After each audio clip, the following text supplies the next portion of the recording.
Great good morning officers. मैं सुमित कुमार सिंह आप तमाम यूपीएससी एस्पिरेंट्स या अन्य कोई कॉम्पिटिटिव एग्जामिनेशन की तैयारी कर रहे विद्यार्थियों का इस मगध पुत्र ड्रीम आईएएस यूट्यूब चैनल में अभिनंदन करता हूं। माय डियर फ्रेंड्स, जैसा कि आप लोगों ने टाइटल में देख ही लिया है कि यूपीएससी सिविल सेवा परीक्षा के जितने भी एस्पिरेंट्स हैं या जितने भी यूपीएससी सिविल सेवा परीक्षा की तैयारी कर रहे हैं उन्हें एनसीईआरटी का कभी भी नोट्स नहीं बनाना चाहिए और ना ही किसी भी व्यक्ति के द्वारा बनाया गया नोट्स को पढ़ना चाहिए। मैं एनसीईआरटी की बात कर रहा हूं, कोई अलग चीज कहना नहीं।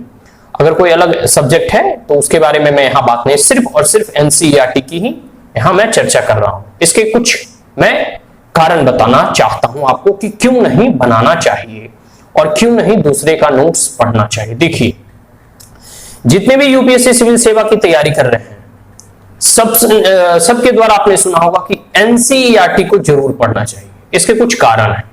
देखिए, जब आप 6 to 10 एनसीईआरटी पढ़ते हैं और सोशल स्टडीज का 12th का भी 11th 12th का भी पढ़ते हैं तो सबसे बड़ी चीज है कि इससे आपका जो जीएस पेपर है उसकी फाउंडेशन कंप्लीट हो जाएगी। इसलिए एनसीईआरटी को कुछ फाउंडेशनल बुक भी कहा जाता है और बेसिक बुक्स भी कहते हैं।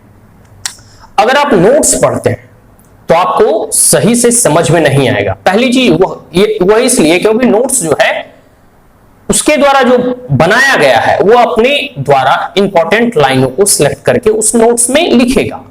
लेकिन जब आप खुद से एनसीईआरटी पढ़ेंगे तो आपका important line, important topic, important concept और कोई अलग व्यक्ति का important topic, important concept, important line totally different होगा क्योंकि दोनों का बैकग्राउंड अलग अलग होता है। कोई अगर साइंस स्ट्रीम से है, अगर किसी व्यक्ति का अगर वो एनसीईआरटी का नोट्स पढ़ते हैं तो उन्हें कुछ बिल्कुल भी समझ में नहीं आएगा। लेकिन अगर कोई आर्ट्स स्ट्रीम वाले हैं, अगर वह एनसीईआरटी के किसी दूसरे का नोट्स समझ में पढ़ेंगे तो उसे समझ में अधिक आएगा। कारण क्योंकि वह उसे पहले भी आर्ट्स के विद्यार्थी तो पढ़ रखे हैं, इसलिए स्वाभाविक है कि समझने में अगर आपको आसानी चाहिए और आपको लगे कि हम अच्छी तरीके से समझ सकें तो यह जरूरी है कि आप नोट्स जो है कभी ना बनाएं और एनसीईआरटी को खुद से पढ़ें।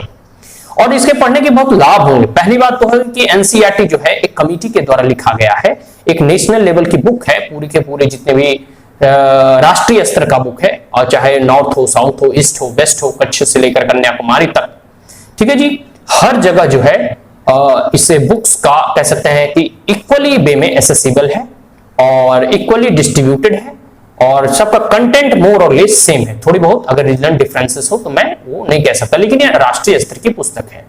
तो सबसे बड़ी चीज है कि इसकी पहुंच हर जगह है और सब में समानांतर जो है कंटेंट दिए गए हैं। दूसरी, इसमें अच्छे अच्छे एग्जाम्पल्स, कोटेशंस के द्वारा इसमें अच्छे से वर्णन किया गया है।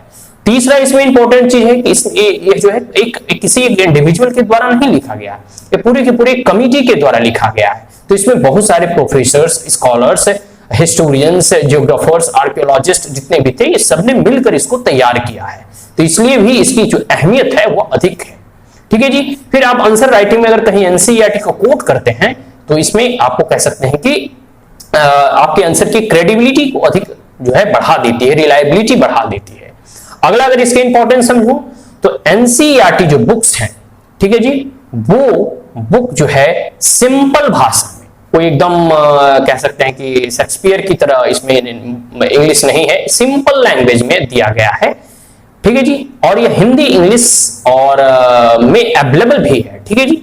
तो इन तमाम फायदों को देकर आप जो है एनसीईआरटी को खुद पढ़ें और कभी भी जो है नोट्स पे रिलाई नहीं करें, क्योंकि नोट्स जो है जो व्यक्ति बनाता है उसी के लिए काम करता है और नोट्स इसका बनाए बिना, क्योंकि अपने आप में ये पतली पतली बुक होती है, भले ही आपको 1-2 बार पढ़ने में जो है थोड़ी बहुत डिफिकल्टी लगे, बट आप जब पढ़ते जाएंगे, इसे अंडरलाइन करते जाएंगे इंपॉर्टेंट पॉइंट को, तो जो है नोट्स बनाने की आवश्यकता भी नहीं पड़ेगी और धीरे धीरे ये अंडरलाइन भी कम होते जाएगा। और जब आप बार बार रिवीजन करेंगे तो तीसरा और चौथा रिवीजन आते आते आपका जो है कॉन्सेप्ट पूरी की पूरी तरह से क्लियर हो जाएगा। और मैं इसलिए बताना चाहता हूं कि एक शोध में ऐसा पाया गया है कि व्यक्ति सिर्फ और सिर्फ शब्दों को ही याद नहीं रखता बल्कि वह पिक्चर्स में याद रखता है। तो जब आपकी निगाहें कोई एक वस्तु पर बार बार पड़ती है तो वह शब्द तो याद होंगे ही, साथ साथ वहां लिखा हुआ शब्द किस प्रकार उसमें पिक्टोरियल पिक्चर्स के द्वारा समझाया गया है, डायग्राम के द्वारा समझाया गया है, मैप्स के द्वारा समझाया गया है, तो बार बार जब उसमें नजर पड़ेगा, बार बार जब रिवीजन होगा एक ही चीज का, तो वह अधिक जो है आपके मन मस्तिष्क में गहरे तौर पर बैठेगा।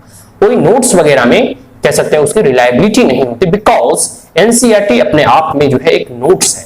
तो मैं कहता हूं कि खुद से पढ़ें, एनसीईआरटी का कभी नोट्स ना बनाएं अगर आपको बेसिक और फाउंडेशन में अच्छा करना है। और एक बार अगर फाउंडेशन क्लियर हो गया, इस चीज को ध्यान रखें, एक बार अगर फाउंडेशन क्लियर हो गया तो आपकी जो सफलता का भवन का जो निर्माण होगा, जो दीवारें खड़ा होगी और अंततः जब आप छत बनाएंगे उस पे और कह सकते हैं घर का निर्माण करेंगे, भवन का निर्माण करेंगे, वह एकदम मजबूत होगा क्योंकि उसका पिलर मजबूत है।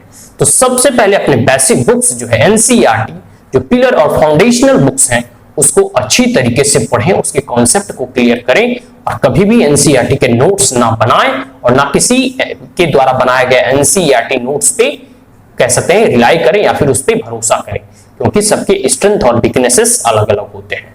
तो आप जो है मैं यही सजेस्ट करूंगा कि जितने भी यूपीएससी सिविल सेवा की तैयारी कर रहे हैं या फिर इसके बारे में सोच रहे हैं, सबसे पहले 6 to 12 सोशल साइंस का और 6 to 10 जो है साइंस और जितने भी अदर बुक्स हैं उसके आप पढ़ें और जो है आप उसको समझने की चेष्टा करें। पहली बार में थोड़ी बहुत अटपटा लग सकता है, लेकिन जब दूसरी और तीसरी रिवीजन करेंगे तो आसानी से समझ में आ जाएगी। तो आशा करता हूं कि यह वीडियो आपको अच्छा लगा हो। तो हमारे चैनल को लाइक शेयर सब्सक्राइब करना ना भूलें और also press the bell icon. कोई क्वेरीज हो तो कमेंट बॉक्स में पूछ सकते हैं, ठीक है जी। और तब अब मैं अपनी वाणी को यहीं विराम देना चाहता हूं। Thank you, have a great day.